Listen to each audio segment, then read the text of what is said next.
প্রথম কথা হচ্ছে যে আপনার বাংলাদেশের সবচেয়ে বড় দলের নেতার সাথে বৈঠকটা যেটা হচ্ছে যে একটা ন্যূনতম দূরত্ব সংকট একটা অনিশ্চয়তা যেটা ছিল সেটা চলে গেছে আর কি।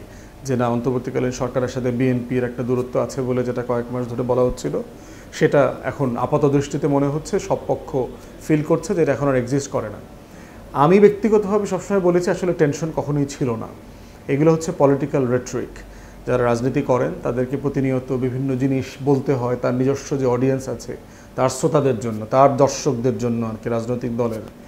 তো সেই ক্ষেত্রে পার্টিকুলার টাইমে নির্বাচন চাওয়া, বারবার সেই দাবিটা করা, সেটা নিয়ে তারা এইটা বারবার বলেছে। এটার ভিতরে আমি নীতিগতভাবে কোনো সমস্যা দেখি নাই আর কি।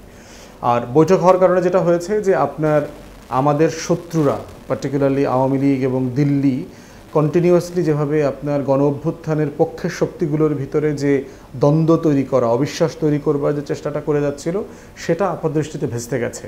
তো সেই দিক থেকে বিএনপির নেতৃবৃন্দ এবং অন্তর্বর্তীকালীন সরকার দুই পক্ষকে আমরা ধন্যবাদ জানাই। কারণ আমরা বোধ করছি যে আমাদের ভিতরে চিন্তার দ্বিমত থাকবে, আচরণে দ্বিমত থাকবে, কিন্তু মোটা দাগে বাংলাদেশ প্রশ্নে কোনো দ্বিমত হইতে পারবে না। বাংলাদেশের স্বাধীনতা, সার্বভৌমত্ব, জাতীয় স্বার্থের প্রশ্নে আমরা কন্টিনিউয়াসলি আমাদের একমতের একটা জায়গা আমরা আলোচনা করে তৈরি করে ফেলব। অতএব সেই জায়গাটা যেটা পার্টিকুলারলি আমরা দেখতে পাচ্ছিলাম যে ভারতের গণমাধ্যমে, ভারতের সেনাবাহিনী, ভারতের পররাষ্ট্র মন্ত্রণালয় প্রতিনিয়ত, ভারতের রাজনীতিবিদ, বিজেপির সেকশনগুলো প্রতিনিয়ত যে টেনশনটা তৈরি করে ফেলছে, সেটা নিয়ে আপনার একটা রেজলিউশনের দিকে গেছে। এখন এপ্রিলে যদি নির্বাচন হয়, আমাদের সবার ফোকাস থাকবে সংস্কার এবং বিচার, এটাকে নিয়ে, এবং নির্বাচন কেন্দ্রিক সংস্কারগুলো পার্টিকুলারলি দরকার। কারণ আপনি জানেন যে বাংলাদেশে নির্বাচনের টাকা পয়সা, ফেস্টুন, ব্যানার, মিটিং মিছিল করা নিয়ে যে কোটি কোটি টাকার একটা বাণিজ্য আছে, এটা বন্ধ করবার জায়গাটা পরিষ্কার হতে হবে। আর জয়েন্ট যে স্টেটমেন্ট দিয়েছে, এটা আর একটা আশার ব্যাপার যে একটা বড় দল অন্তর্বর্তীকালীন সরকারের সাথে একটা জয়েন্ট স্টেটমেন্টে আসছে। এর মানে হচ্ছে যে সংস্কার বিচার প্রশ্নে সব পক্ষ যে আসলে একই জায়গাতে, একই চিন্তার জায়গাতে আছে, সেটা প্রমাণ করেছে। আর নির্বাচনের 3 তারিখের ব্যাপারে অন্তর্বর্তীকালীন সরকার ফ্লেক্সিবিলিটি দেখিয়েছে, যেটা খুবই জরুরি।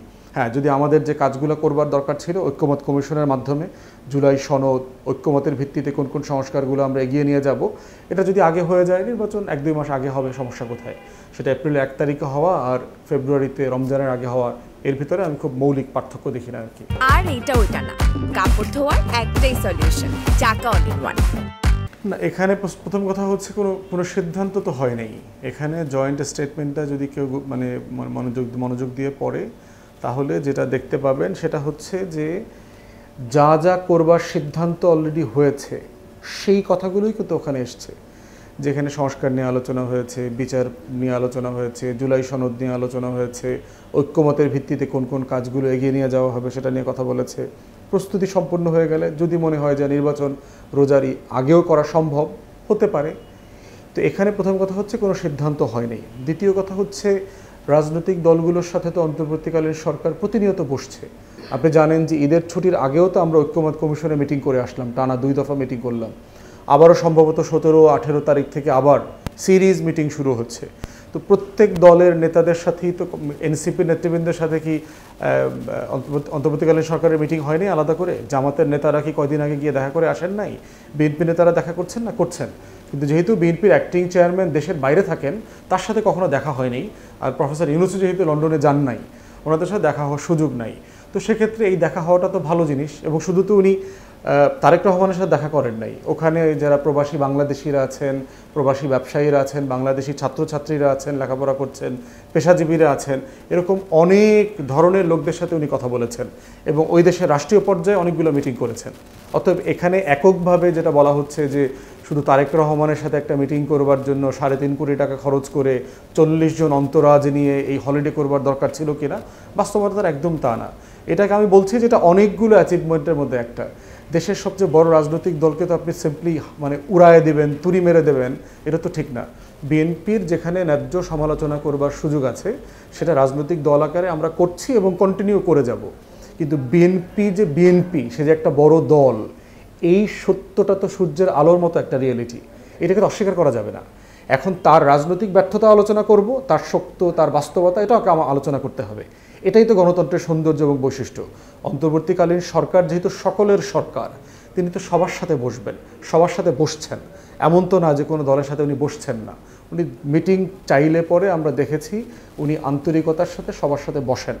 হয়তো প্রত্যাশা বেশি, হয়তো আরও বেশি বসা উচিত হইলে ভালো হইতো, সেটা প্রত্যাশা থাকতেই পারে, আকাঙ্ক্ষা থাকতেই পারে, কিন্তু আমি বোধ করছি না যে তারেক রহমান অথবা বিএনপিকে খুব বেশি এখানে প্রায়োরিটি দেওয়া হচ্ছে অথবা তার সিদ্ধান্ত মোতাবেক নির্বাচনের দিন তারিখ পরিবর্তন করা হচ্ছে, ব্যাপারটা এমন না। যদি বিএনপির পরামর্শ অথবা তারেক রহমানের রিকোয়েস্টে নির্বাচন এপ্রিল থেকে ফেব্রুয়ারিতে আনতে চায়, আমার মনে হয় ওনারা আবার ঐক্যমত কমিশনের মাধ্যমে সবার সাথে বসবেন, এই কথাটা বলবেন। হোক না, কথা চলুক, আলাপ চলুক, আলাপ করে যদি আমরা দিন তারিখ আবারও বদলাইতে পারি, ঐক্যমত হয়ে গেলে আমার আর কোনো সমস্যা নাই। আমার কথা হচ্ছে আমাদের বিভেদ যেন শত্রুদেরকে জায়গা করে না দেয়, এই জায়গাটাকে আমাকে মাথায় রাখতে হবে। তারপরে আমরা বারবার কথা বলবো, তর্ক করব, বিতর্ক করব, আলাপ করব এবং ঐক্যমতের ভিত্তিতে সিদ্ধান্ত নেব। এটাই হচ্ছে অন্তর্বর্তীকালীন সরকারের ম্যান্ডেট।